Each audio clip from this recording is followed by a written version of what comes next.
that you are preventing bullying?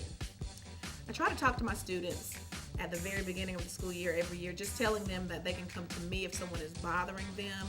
I also talk to bullies, people that could possibly be a bully, and tell them, just why it's not cool, why you would, how they could hurt people's feelings, how they could hurt people's self-esteem by being a bully, and just try to do things from that point of view. How can we reinvent the message into times for now? A good way is in elementary school and in high school they have a whole week dedicated to, prevention of bullying.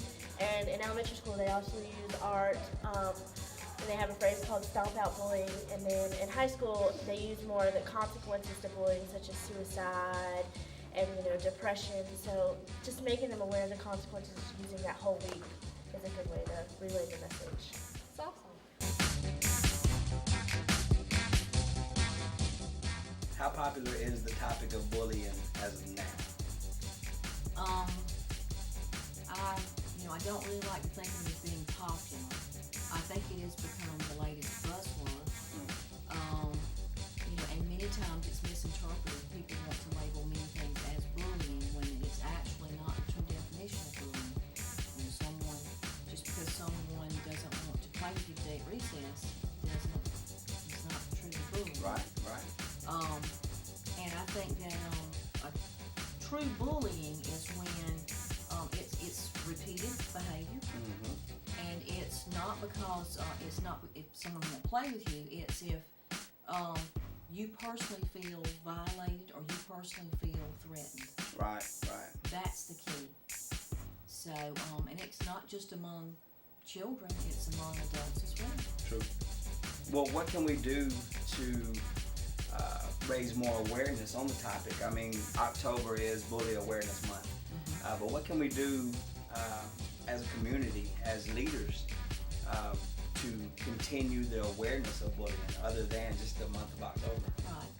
I think that it's very important education, and not just educating our children, but educating adults. Correct.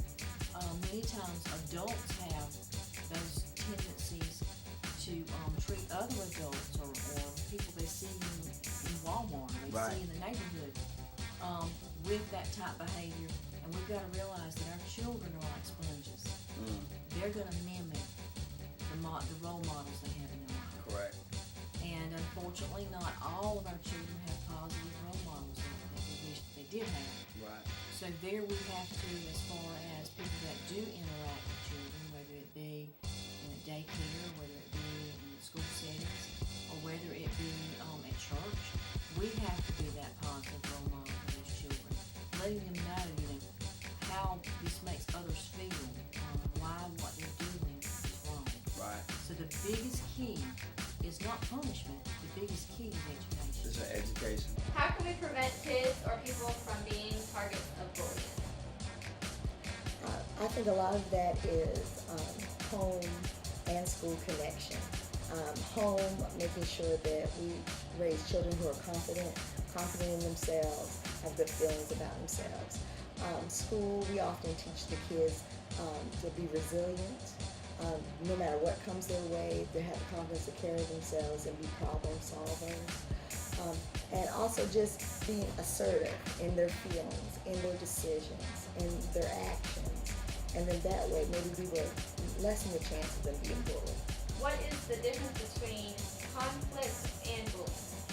Conflict, normally we talk about the powers being equal, and it's a difference of opinion, a disagreement.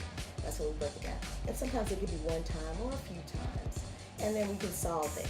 Simple stuff. Where bullying is repeated behavior.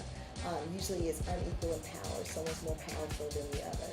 And the goal is to be hurtful, to cause harm.